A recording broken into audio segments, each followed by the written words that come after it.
Berkunjung kita ke tempat ini menjadi tempat yang Allah berkahi dan mudah-mudahan menjadikan jalan kita memperoleh rahmat, maghfirah dan keridhaan Allah Subhanahu wa taala.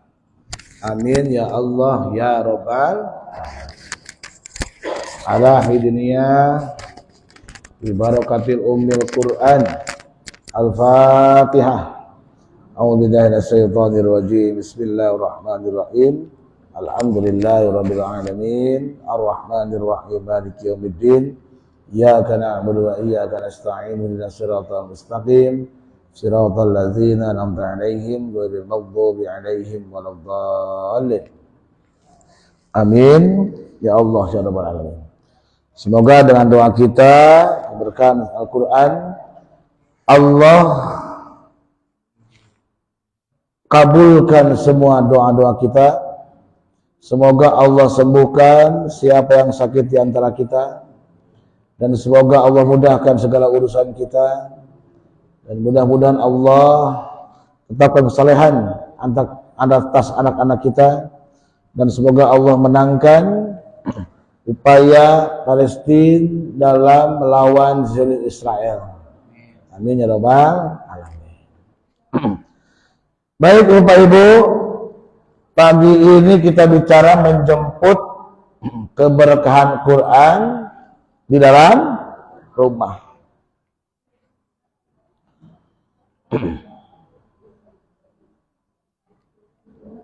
Allah Subhanahu wa taala menciptakan makhluk, ada yang hidup, ada yang tidak hidup. Ada makhluk hidup, ada benda mati. Makhluk hidup terbagi dua. Ada yang berakal, ada yang tidak berakal. Yang berakal terbagi dua. Ada yang muslim, ada yang kafir. Nah, karena hanya manusia makhluk yang berakal. Ada yang muslim, ada yang kafir. Di sini manusia oleh Allah diberikan kebebasan memilah dan memilih. Faman syaa falyu'min wa man syaa falyakfur. Kalau mau beriman ya silahkan, mau kafir pun ya silahkan. Masing-masing kelak mempertanggungjawabkan pilihannya sendiri-sendiri. Yang muslim pun terbagi dua. Ada yang sekedar Islam, ada yang muslim lagi beriman. Orang yang muslim sekedar Islam, itulah yang kita kenal Islam KTP. KTP-nya Islam, tapi orangnya tidak mau melaksanakan syariat Islam. KTP-nya Islam, tapi tidak mau menjalankan rukun Islam. KTP-nya Islam, tapi tidak mau sholat, bahkan nyoal orang yang sholat. KTP-nya Islam, tapi tidak mau puasa, bahkan ngejek orang yang puasa. Nah, mudah-mudahan kalau ada yang demikian, kita doakan semoga masuk surga. KTP-nya, karena KTP-nya yang Islam, orangnya kan enggak. Orang ini yang diingatkan oleh Allah, wa minan nasi may yaqulu amana billahi wa bil yaumil akhir wa ma hum bimu'minin. Ada sebagian orang berkata, aku beriman kepada Allah dan hari akhir. Ada orang berkata, asyhadu alla ilaha illallah wa asyhadu anna muhammadar rasul. Tapi kenyataannya orang itu tidak beriman karena tidak menjalankan tuntunan syariat Islam yang dicontohkan, diteladankan oleh Nabi Muhammad Rasulullah SAW. Ya. Salah satunya kenapa kita mesti ngaji, karena ngaji datang dari lisan Nabi. Lewat hadis yang populer dan masyhur, bahkan banyak hadisnya. paling tidak yang populer thalabul ilmi faridatun ala kulli minal muslim.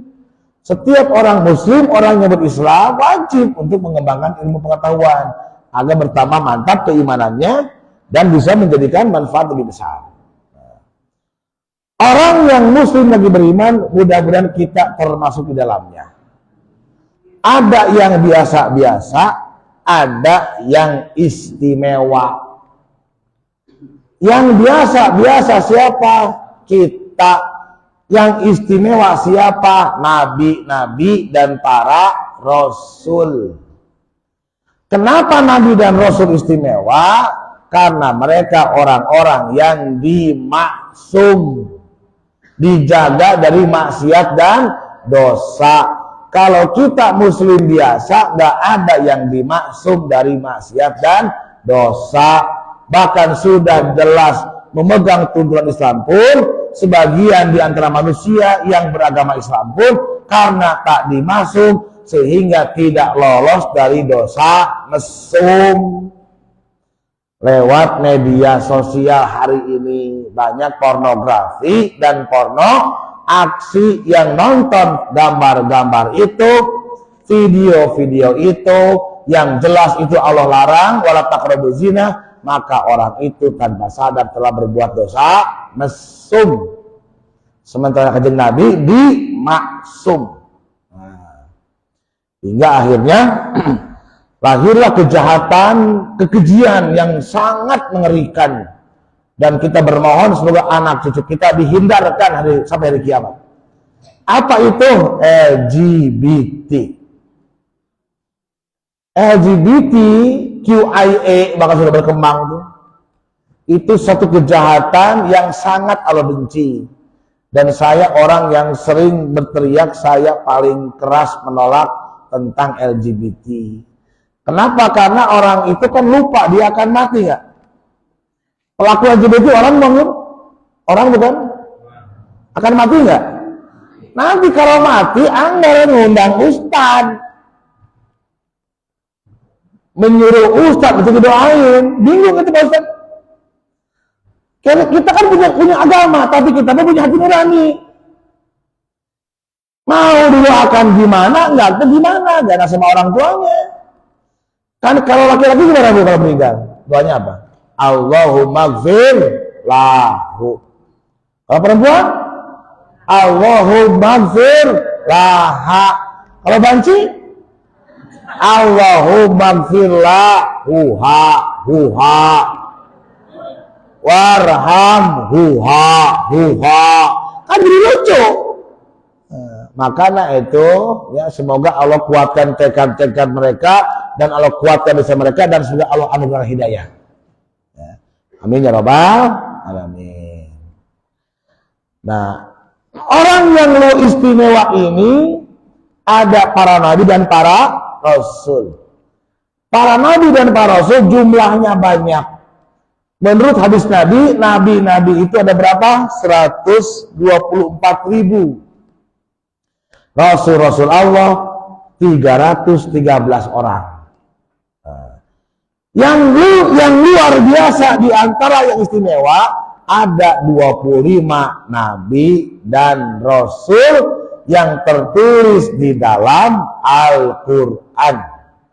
Dari sejak Nabi Adam hingga Rasulullah SAW ada 25 nabi dan rasul yang setiap muslim wajib hafal. Ibu-ibu hafal nggak? Hafal? Masa nggak hafal? Teman di grup ada 100 orang hafal. Nabi-nabi cuma 25 orang, masa nggak hafal? Adam, Idris, Nuh, Saleh, Ibrahim, Lut, Ishak, Ismail, Yakub, Yusuf, Ayub, terus Musa, Harun, Daud, Zulkifli, Su'aib, Daud, Sulaiman, dan seterusnya. Ilyas, Ilyasa, terus Zakaria, Yahya, Isa, Muhammad Rasulullah Sallallahu Alaihi Wasallam. Itu setiap muslim wajib hafal itu. Nah, 25 nabi dan rasul pun di antara muslim tadi ada yang belum hafal. Bagaimana kalau kita bayangkan seandainya 124.000 itu semua ada di Quran, Bu. Kebayang nggak tebalnya Quran seperti apa? Wah, panjang banget, 124.000. Yang 25 Nabi dan Rasul ini ada 4 Nabi yang memperoleh kitab suci. Siapa aja tuh? Nabi Daud diberikan kitab suci Zabur. Nabi Musa diberikan kitab suci Taurat. Nabi Isa diberikan kitab suci Injil. Nabi Muhammad Rasulullah SAW diberikan kitab sucinya Al-Quran. Kenapa Quran yang paling dahsyat, bahkan keberkahannya terlampak jelas? Ketika bicara Taurat, kitab yang Allah wahyukan kepada Musa, tetapi mukjizat Nabi Musa bukan Taurat, tetapi tongkatnya yang dapat berubah menjadi ular. Nabi Daud kitabnya Zabur, tapi mukjizatnya bukan kitab sucinya. Apa? Allah berikan kemampuan menggunakan besi. Allah menganugerahkan Injil kepada Nabi Isa, tapi mukjizatnya bukan kitab Injil. Bisa menyembuhkan orang yang sakit, membangkitkan orang sudah mati atas izin Allah, membuat burung dari tanah ditiup atas izin Allah bisa terbang lagi.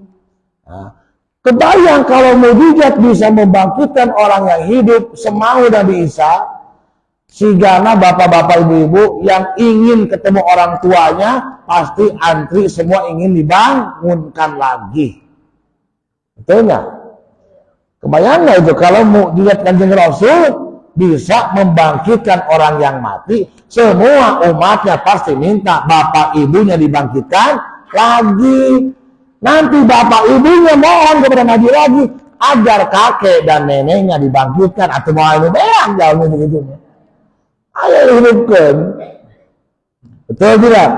Nah, maka bukan Injilnya, tapi dahsyatnya Al-Quran, wahyu yang diberikan kepada Kanjeng Nabi Muhammad Rasulullah SAW, Al-Quran sekaligus mukjizat terbesarnya. Sekaligus. Bahkan sekaligus keistimewaannya tidak akan berkurang, akan dirasakan oleh manusia yang beriman bahwa ini adalah firman Allah, kitab suci Al-Quran sebagai pedoman hidup. Siapapun akan mendapat keistimewaan dan keberkahan. Nah, maka ini namanya dengan berkah. Nah, seperti tema ngaji kita. Ibu-ibu pernah dengar berkah nggak, Bu? Pernah nggak dengar berkah? Ada pernah? Pernah dapat berkah? Pernah? Nah, berkat dapat berkat. Ya, gitu. Jadi berkah itu tadi dalam awal surah Al-Mulk tadi. Tabarakalladzi yadihil mulku wa ala kulli syai'in qadir. Kata birku, barok. Berkah itu dari akar kata yang menurut ulama itu berkah itu tadinya kata tunjuk kepada kolam air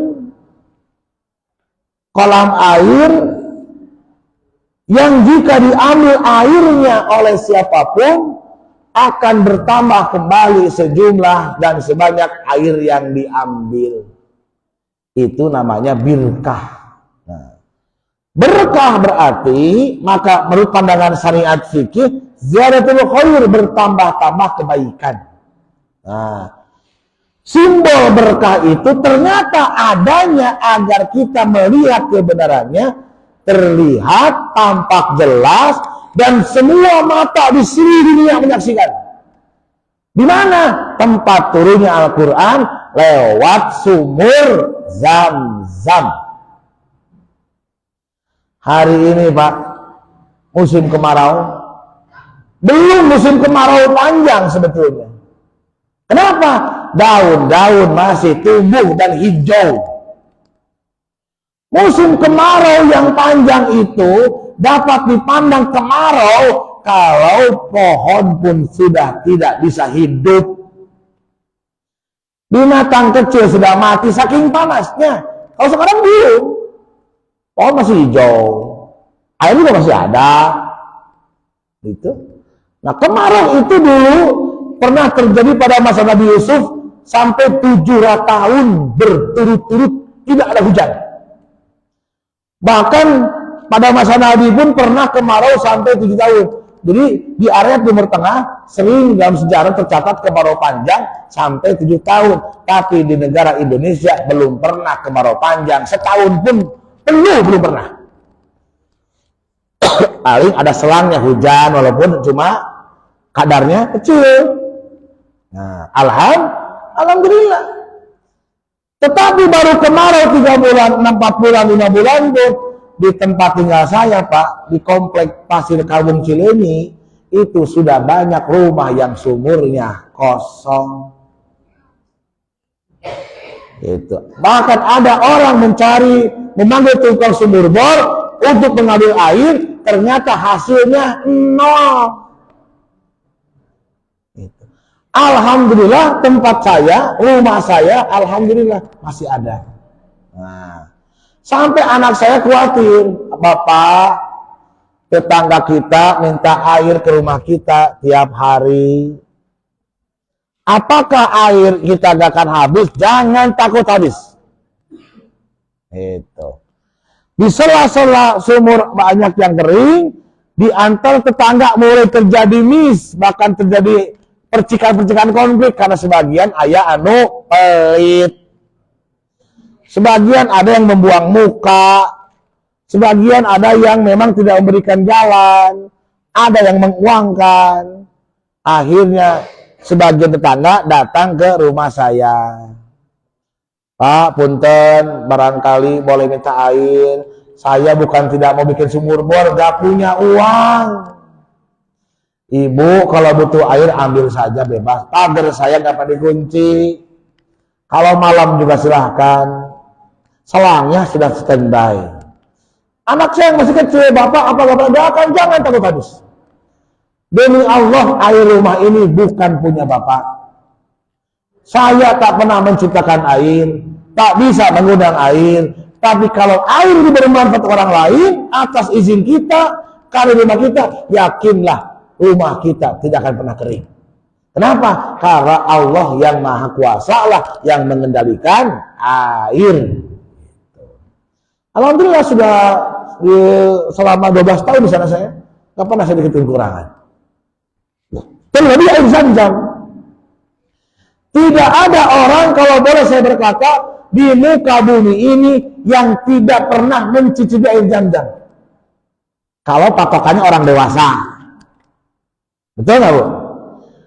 Tidak pernah datang ke Mekah pun paling tidak dapat oleh-oleh haji dan umroh. Sabatol alifnya geningan. Kadang saya ada komplain, Pak. Kajung mere cai sautik, sakitu ge inget.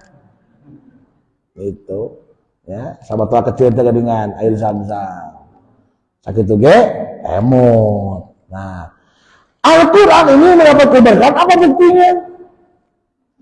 Nabi Muhammad Rasulullah SAW, saya mau tanya, kanjeng Nabi Muhammad itu berapa orang? Ada berapa orang? Sosoknya satu. Al-Quran yang diwahyai oleh Nabi melalui siapa? Melalui Jibril. Terbukti Al-Quran berkah sepeninggal Nabi. Jumlah yang menghafalkan Quran selalu meningkat. Padahal di antara manusia yang sudah hafal Quran dari sejak dulu, semuanya mati. Dan kita masih bersyukur, masa turun Quran dengan masa kelahiran kita, bedanya bukan waktu sedikit, Pak, 15 abad. Tempat lahir kita dengan tempat turunnya Quran jaraknya bukan kaleng-kaleng, naik pesawat pun 9 jam. Betul? Jauh dekat, Bu? Jauh. Jangankan bicara luar negeri, bagi sebagian orang Bandung itu pun sudah teramat luas. Banyak orang Bandung lahir di Cicadas, dewasa di Cicadas, nikah jeung orang Cicadas, kolot di Cicadas, maot di Cicadas, dikuburkan di kecamatan Cicadas. Baginya Cicadas oge tos lega teuing. Apa di dunia? Indonesia luas sekali, Bu. Indonesia jangan salah, negara yang sangat luas, negara kepulauan. Ada 17.000 pulau. 17.000 pulau tuh. 1.340 suku. 652 bangsa, bahasa. Ada 6 agama. Luas sekali. Alhamdulillah ketika Al-Quran Allah wali kepada Nabi, estafet dari satu generasi sampai kepada kita, alhamdulillah negara Indonesia yang paling banyak menyerap Al-Quran. Apa buktinya?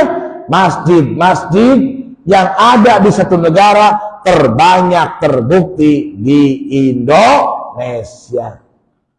Di kota Bandung wae, Bu, masjid aya 5.635 yang tercatat, itu pun di badan di pendataan KUA di Bimas aya 5.635.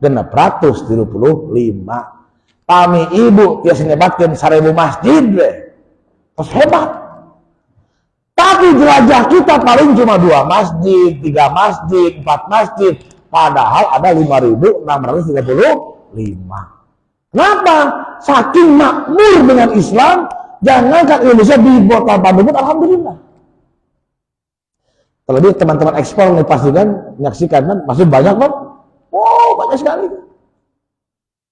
Demikian pun karena masjid yang paling banyak, otomatis yang paling banyak mendirikan sholat adalah Muslim Indonesia, karena diakui bukan cuma oleh kita, oleh orang Mesir, orang Arab mengakui bahwa jumlah terbesar Muslim akhir zaman adalah Indonesia, dan kita termasuk di dalamnya, alhamdulillah. Nah, dan terbukti jumlah penghafal Quran terbanyak pun adalah di Indonesia. Ketika Indonesia mencetak para mahfuz Quran, di Cana kemana yuk? Dibawa sekolah ke Mesir, mana lagi? Ke Madinah, ke Sudan, ke Yaman, Libya. Nah, karena orang situ yang minat sekolah sedikit. Gak percaya? Di sana sedikit sekali orang yang dinamai kita ustaz, sedikit pun. Kenapa? Karena masyarakatnya tidak banyak. Negaranya juga kecil. Jazirah Arab terbagi menjadi 22 negara.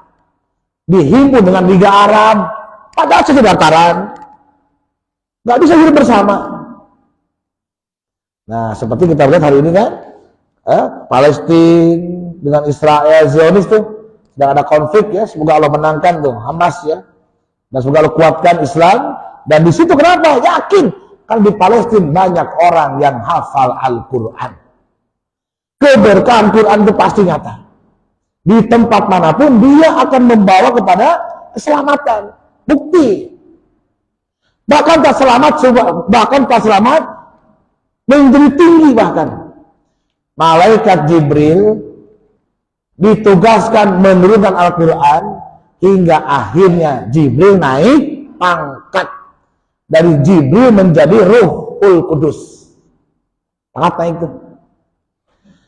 Malam turunnya Al-Quran menjadi malam yang lebih baik 1000 bulan. Malam itu buat makhluk mati itu. Masa? Termasuk Makkah, tempat turunnya Quran terbukti menjadi kota yang istimewa. Maka disebut Al-Quranul Karim. Karim itu apa sih, Bu? Karim itu apa sih?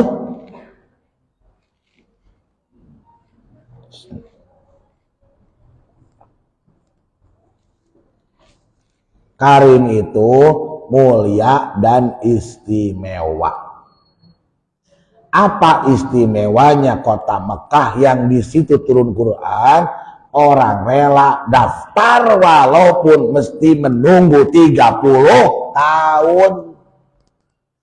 Ibu mau ke Pangandaran 30 tahun nunggu, ada yang terjadi dan naonan. Itu. Kita adain yuk, Tamasya ke Taman Safari, tapi nunggu 5 tahun dah harus terjadi ya naonan. Tapi kalau bicara kota Mekah, sampai mereka berharap nenek-nenek, kakek-kakek dengan penuh semangat harap cemas mati di situ pun dah atas. Bahkan mama ngadoa hayang maut di kota Mekah, hayang mau bertawaf, hayang mau haji, dan teman saya di Kabul ternyata ingat tahun berapa tuh 2012 tuh yang terjadi keren jatuh itu. Dr. Andes Yopi itu tetangga saya teman main tuh. Itu Pak Keren waktu selesai tawaf. Itu teh ngobrol, saya mah syukur-syukur teu balik deui rek naon di dieu ge bosan. Udah geus gara deh. Naon deui? Syukur-syukur naon di tanah suci ngahaja mah hese. Itu. Ternyata di ngobrol. Itu. Akhirnya kalau anak cucunya jarah mesti sambil umrah, hari itu banding dan istimewa ternyata apa? Kematiannya menjadikan jalan anak istrinya disantuni oleh Raja Arab jadi haji mufrad, haji nama itu khusus teh furoda, itu tamu raja tuh ya. Itu istimewa, mulia dan istimewa, itu tempat tuh. Ibu melihat tidak kota Mekah pernah sepi?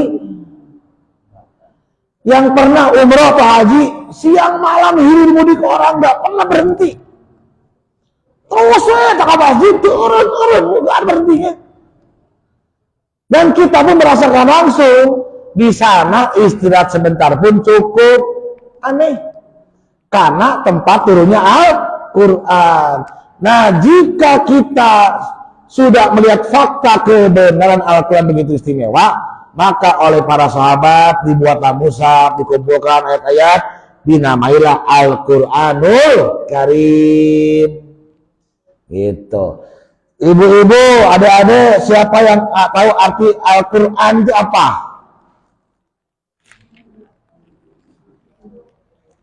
Ayo teman-teman, adik-adik, ada enggak?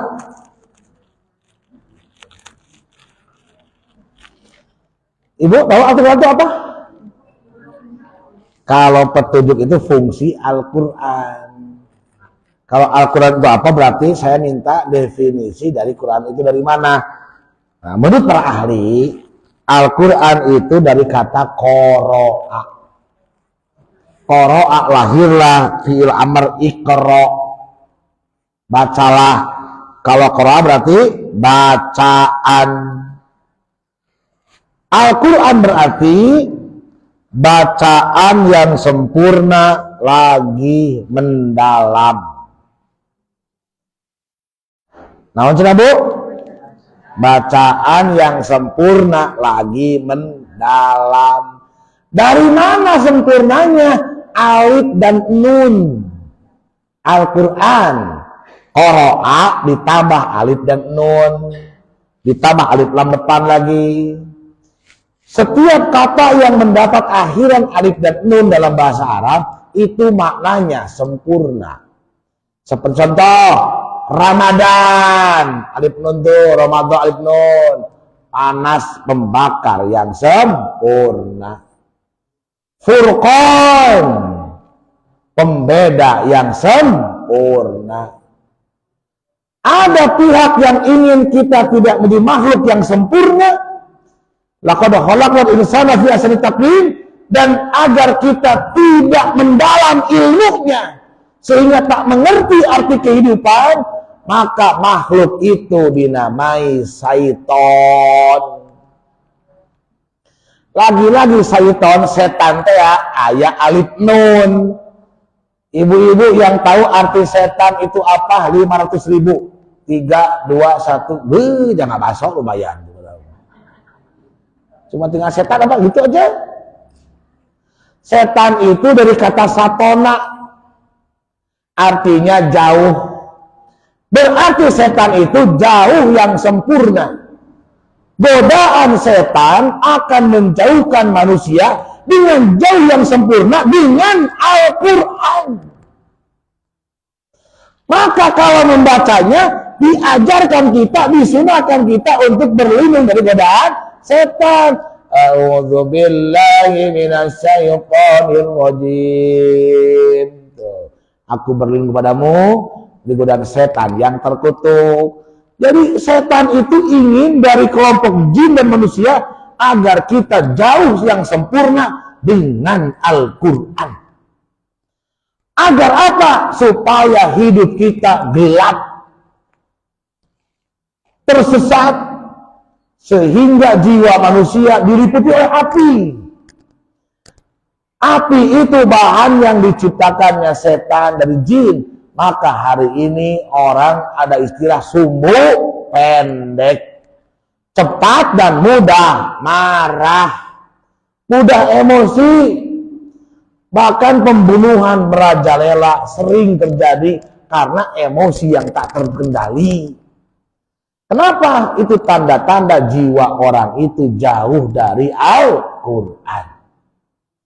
Nah, na'udzubillahi min dzalik tuh. Maka mari kita jemput Al-Quran ke rumah. Apa artinya? Jadikan rumah kita majelis Al-Quran. Walaupun hanya sekedar qiraah, baca bersama, syukur-syukur, tilawah, apa itu? Membahasnya, mempelajarinya. Syukur-syukur tadarus, mempelajarinya tadarus, tadabbur, tahfiz, menghafalnya. Tempat kita kalau dijadikan tempat majelis Al-Quran, maka Allah akan mengutus malaikat Mikail agar datang ke rumah kita untuk menurunkan berkah. Rumah yang konsisten dengan Al-Quran itu hawana beda, Pak. Pernahkah bapak atau ibu masuk ke sebuah rumah, begitu masuk berikan bulu peluk? Sakeulnya. Ya, rumah beli baru sebulan. Oh, bedanya? Ya, orang asa keul. Nah, ada yang gitu? Ada nggak? Ada. Tapi pernahkah ibu masuk ke rumah, gitu masuk, ya kok ini ademnya? Orang kecil, orang bangunannya biasa-biasa aja. Kok kenapa nyaman ya? Nah, itu tanda-tanda boleh dibuktikan di rumah itu pasti hidup majelis Al-Quran. Alhamdulillah, saya berupaya mengamalkan itu dari sejak nikah pertama. Tak terasa hari ini anak sudah 4, bahkan baru 4. Dan wallahi, saya dan istri saya, Pak, tidak menemukan rasa apa yang dikeluhkan orang. Hiji anaknya geus liur ke opat dan itu balager. Balager. Sampai saya tantang ibu-ibu jamaah kalau nggak percaya main ke rumah saya. Silakan ya, main ke rumah saya. Teman-teman saya sering menginap di rumah saya. Apa kata mereka? Kenapa Pak? Saya belum pernah dengar tangisan bayi. Jangankan Anda, tetangga saya lah bapaknya. Saya lah boga orok, can pernah orok secirik yang keting. Maka, ada apa sih? Ngan curiga berkahnya Al-Quran. Itu. Saya tetangga ngalongok, Neng Indah, dekarosnya tos opat Neng Indah, mohon. Jadi kamu mau? Yohan ini Indah ih. Abi mah hiji geus capek. Tuh, abi. Indah, kalau itu tuh ngeri, biasa-biasa aja. Yohan ih. Itu kakaknya, adiknya, tetangganya. Itu kenapa? Yohan tuh capek. Tuh, dirongok ke kakak ipar saya yang punya anak satu yang ngebangor tuh. Main ke rumah, mau nginep di rumah. Indah, palingan tuh capek ada bala lagi kabeh. Ingat tuh, kenapa? Inilah berkah Al-Quran, saya bilang. Dan siapa orang tua mana yang pandai mendidik anak 2 tahun, coba bisa? Ibunya sendiri pun susah mendidik anak 3 tahun, kan susah Bu. Bahasa belum ngerti. Tapi qadarullah nurut. Itu Saya ini bukan karena saya mampu, inilah berkah Al-Quran. Bahkan nih saya punya kejadian istimewa ini. Apa? Satu kali anak saya yang nomor 2 step, lagi duduk step, jatuh, menggigil, saya bawa ke rumah sakit AMC di Cileunyi. BPJS karena tidak aktif, terpaksa masih jalur umum. Nah, saya ambil waktu itu kelas VIP lah, kelas VIP. Walhasil 1 hari, 2 hari, 3 hari, 4 hari, setiap malam saya datang mengajak istri saya, mari kita niatkan kamar ini kita niatkan majelis Al-Quran. Setiap subuh kita habis sholat baca Quran berdua. Sambil dilibatkan anak saya yang masih kecil itu karena hafal perkara yang dilibatkan. Kita buktikan. Saya sampai mohon ya Allah, buktikan aku agar istriku mantap, agar anakku tidak takut tidak hidup. Eta qadarullah Pak. 4 hari sudah menghitung jumlah biaya. Hitungan saya kira-kira mungkin 8 jutaan lah. Iya 8 jutaan kira menurut saya ya, kamar sekian. Begitu mau hari kelima, saya ajak pulang, belum boleh Bu. Tiba-tiba qadarullah, teman saya telepon, Pak lagi di mana? Lagi di rumah sakit. Yang sakit siapa? Anak saya. Kirain Pak Ustadz yang sakit. Enggak. Rumah sakit mana Pak? AMC Cileunyi. AMC. Bapak tahu yang punya siapa? Nggak tahu. Itu yang punya Pak Tupong Pak. Pak Tupong itu teman Bapak umroh tahun kemarin. Oh yang pengacara itu yang punya si Doni Salmanan, yang si Bor itu. Si Bor itu kan? Si Doni itu? Crazy Rich. Nah, pengacara si Bapak itu sampai di TV. Yang punya itu Pak. Oke saya hubungkan. Siapa nama anak Bapak? Kulis Ibrahim. Kamar berapa? Kamar sekian. Orang tua siapa? Kirim. Mudah-mudahan banyak jalan. Lama-lama dipanggil. Bapak Kulis Ibrahim sudah ada. Bapak orang tuanya Ibrahim betul. Silakan Ibrahim mau dibawa pulang. Semua biaya sudah dibereskan. Oleh Bapak Tupong. Oh, padahal saya cuma kenal di nama Kahungkul. Wow, soalnya gitu. Eta Masya Allah. Istri saya sampai nangis. Ternyata benar kata Patih. Bukan kata Nabi, benar kata Allah. Shadaqallahul azim. Al-Quran itu amazing, miracle. Kalau kita itu bakal la raiba fi. Kamu jangan ragu. Itu. Walhasil, apa ajaibnya Quran? Aneh. Seseorang bisa membacanya, bisa mengucapkannya, tapi tak bisa membacanya. Aneh itu. Aneh. Anak saya apa Quran yang kecil itu surat-surat pendek, huruf hijaiyah mati apa? Dia ada orang pandai membacanya, tapi sulit menghafalkannya. Aneh kan? Harusnya yang sudah bisa baca bisa menghafal, tapi kenyataannya nggak begitu. Kalau tanpa izin Allah.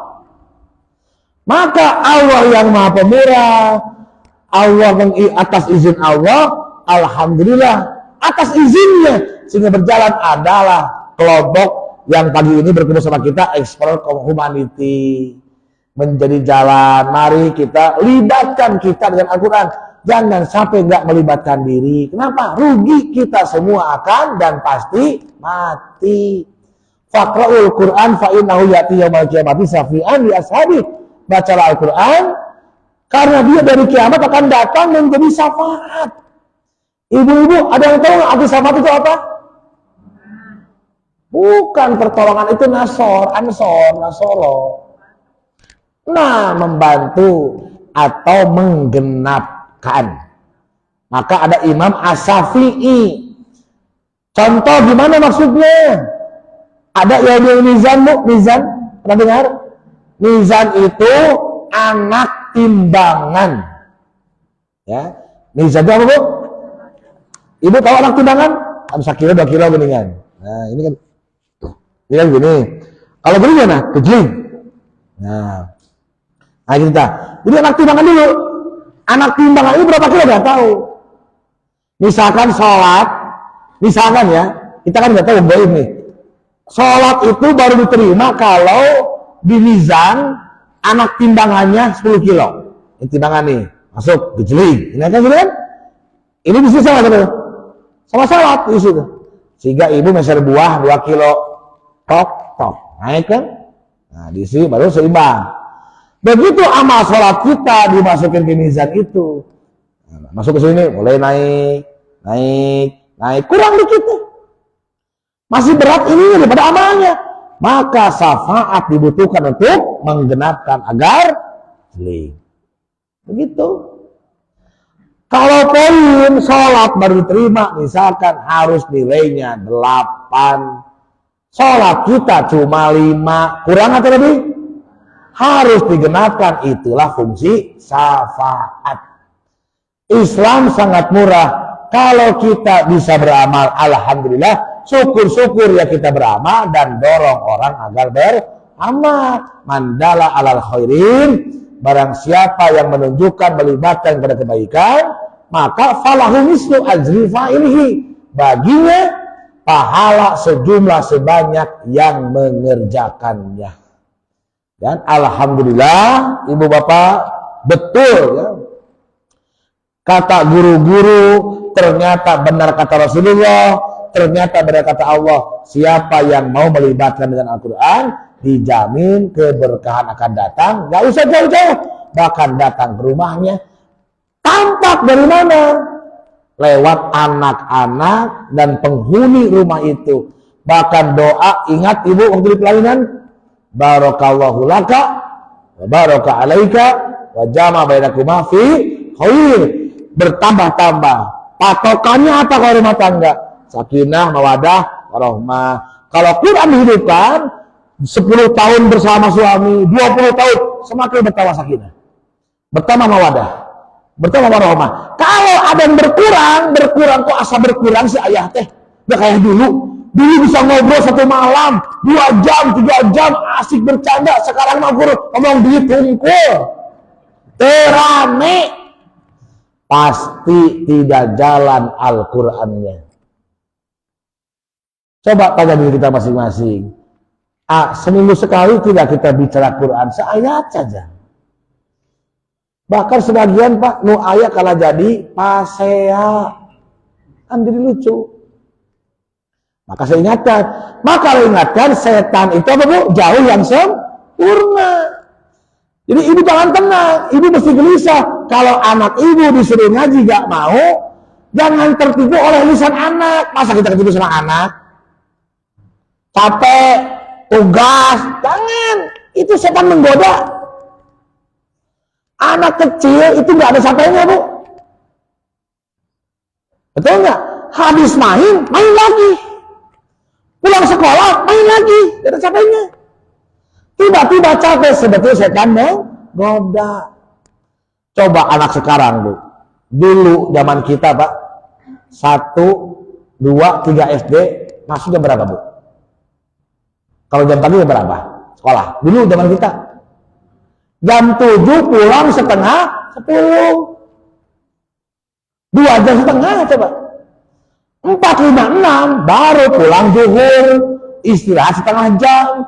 Anak itu sekarang kelas 1. Masuk jam 7, pulang jam 4. Siapanya anak saya? Tapi anak saya tanya, Bapak dulu sekolah sama kayak aku gini, lebih parah. Karena kalau saya bilang 2 jam, anak komplain nanti. Bapak lebih parah dari pagi sampai maghrib. Gitu. Dan terbukti ketika kita sepakat, pulang sekolah setengah 5, ayo lagi main bola. Kan capek enggak? Terus maghrib, rojaah, enggak capek. Tidur udah 9. Besok gitu lagi. Ternyata kalau Quran hidup anak pun itu terasa beda.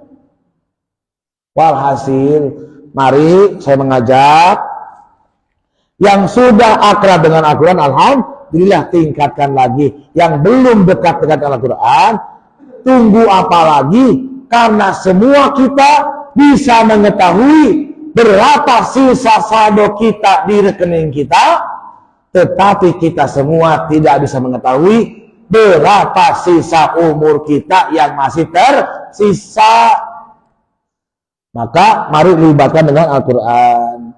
Mudah-mudahan keberkahan akan datang dan terus bertambah-tambah kebaikan di tempat tinggal kita. Insya Allah itu akan melebar kepada saudara, tetangga, bahkan hingga hari kiamat. Itulah Al-Quran, Ibu. Jadi maka dia bacaan yang istimewa, lagi sempurna. Apa artinya tuh? Kalau masuk ke dalam jiwa kita, orang itu akan istimewa dan sempurna sebagai manusia. Sempurnanya manusia ketika berakhlak mulia. Itu. Bahkan istimewanya apa? Bisa terlihat beda sama yang lain. Itulah kata Quran apa tuh? Hayastawil ladzina ya'lamuna wal ladzina ya'lamun. Apa kau anggap sama orang yang mengetahui dan tidak? Beda. Nah, insya Allah mudah-mudahan kita selalu dalam bimbingan Allah Subhanahu wa Ta'ala. Dan saya mengajak sekali lagi waspada, hati-hati, jangan sampai setan memperdaya kita dengan menjauhkan kita dengan Al-Quran. Salah satunya kalau anak kita diajak ngaji sudah nolak-nolak macam-macam alasan, ingatkan itu dalam godaan setan. Kalau ibu bapak telat, si orang tuanya telat, nanti besok-besok akan terkejut anaknya terlibat kejahatan, kriminal, gangster, perampokan, narkoba, dan lain sebagainya. Bahkan sampai ke teroris akibat tidak terjalin komunikasi dengan baik. Walhasil, semoga keluarga kita dalam naungan rahmat Allah Subhanahu wa Ta'ala, dan semoga anak-anak kita Allah lindungi, Allah jaga sampai batas akhir yang Allah kehendaki. Dan mudah-mudahan sebelum kita wafat Allah anugerahkan hayatan thayyibah saat ajal menjemput kita. Semoga Allah berikan husnul khatimah. Wallahu a'lam bishawab. Subhanakallahumma wa bihamdika asyhadu an la ilaha illa anta astaghfiruka wa atubu ilaik. Assalamualaikum warahmatullahi wabarakatuh.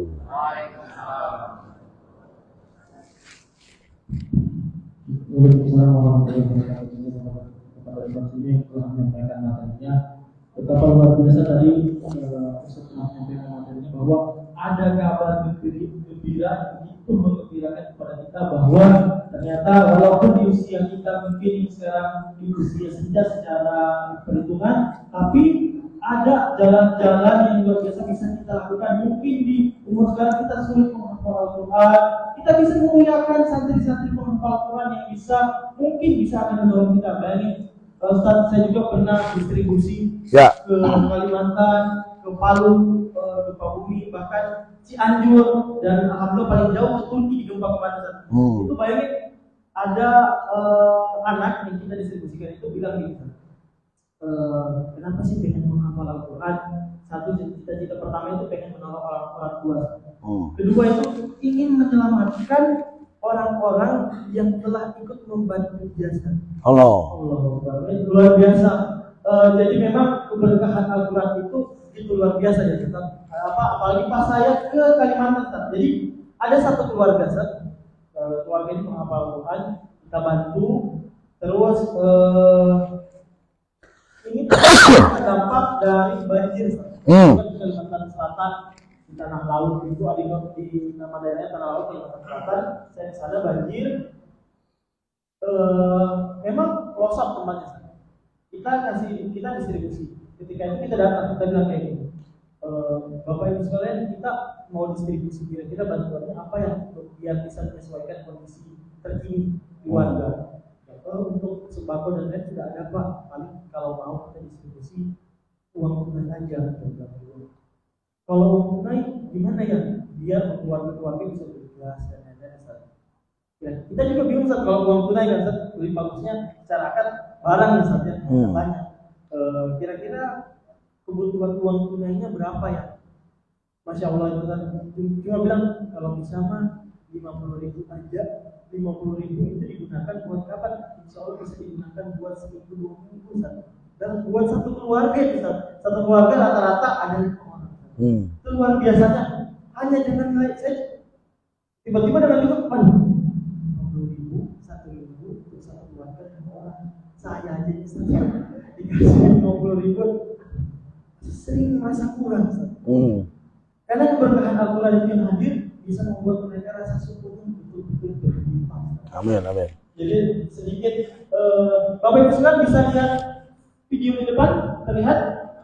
Jadi saya sedikit cerita distribusi pengalaman mendistribusikan amanah dari Bapak Ibu sekalian terkait program yang Explore. Ini di 17 Agustus kemarin Bapak Ibu sekalian. Jadi kita distribusi di daerah Cirata. Jadi kalau kita mau kesana kita kalau dari sini sekitar 4 jam lah Ibu sekalian. Jadi memang ada saudara-saudara kita yang betul-betul membutuhkan bantuan kita. Karena rata-rata pekerjaannya di sana pun tidak menentu. Jadi apapun yang bisa dikerjakan mereka kerjakan. Ini saat kami Explore mendistribusikan bantuan di Cianjur. Bahkan sampai hari ini pun kita masih bantu Cianjur karena masih banyak sumber-sumber mata air atau sumber-sumber air yang tertutup akibat gempa kemarin. Jadi kita sediain sumber bor untuk pengadaan. Ini kemarin ke Turki Bu. Kalau di Cianjur korban jiwanya itu 600 sampai 700 jiwa, di Turki itu korban jiwanya 37.000 jiwa. Jadi betul-betul luar biasa. Bahkan orang-orang Turki atau orang-orang terdampak dari sana itu selalu bilang begini, ucapkan terima kasih kepada saudara-saudara kami yang ada di Indonesia. Selain itu mereka bersyukur. Walaupun diuji, tapi lisannya tidak pernah lepas dari syukur. Ini kita punya program beras baik. Kita distribusikan berupa beras-beras pada santri-santri atau pondok pesantren yatim piatu maupun panti jompo yang membutuhkan.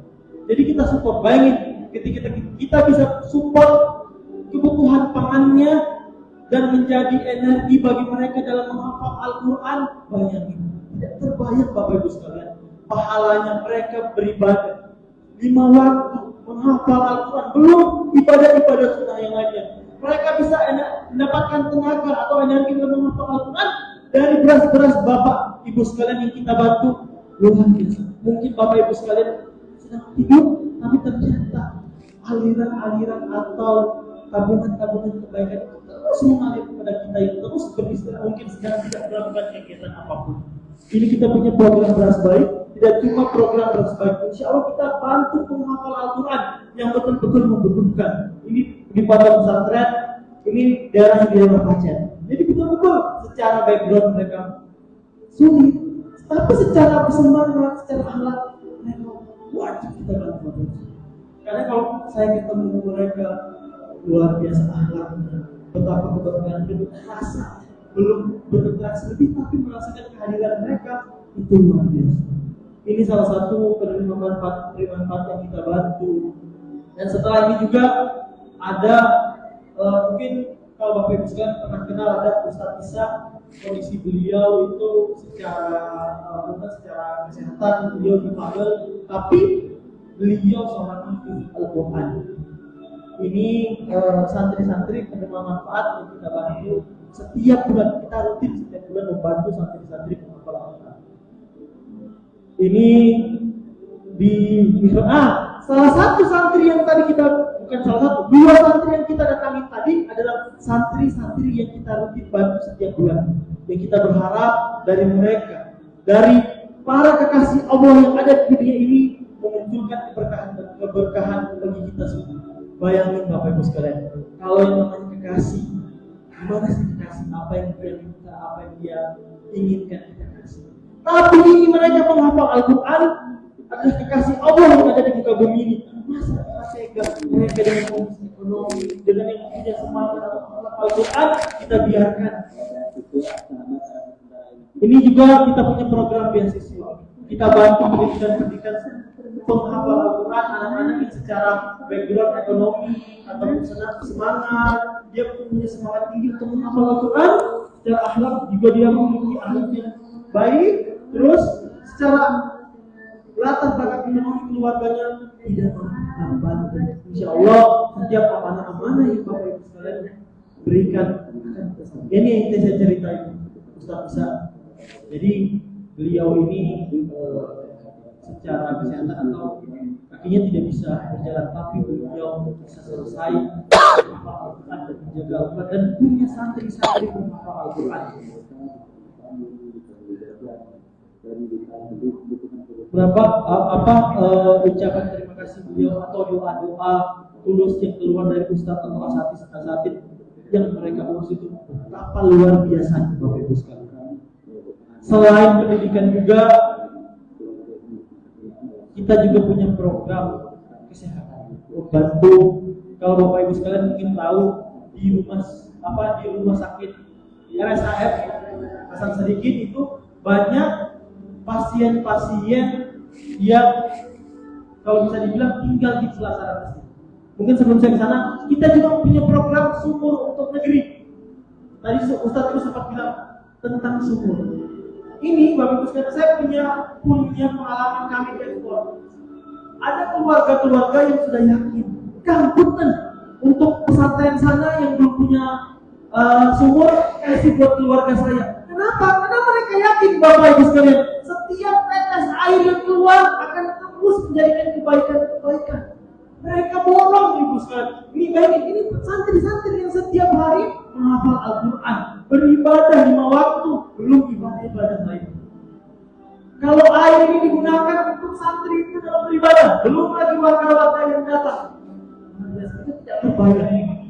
Ini kemarin saya ke Cianjur Bapak Ibu, belum diresmikan, baru air bersihnya keluar, warga berbondong-bondong datang bawa ember dan buat apa ya? Buat ibadah pagi.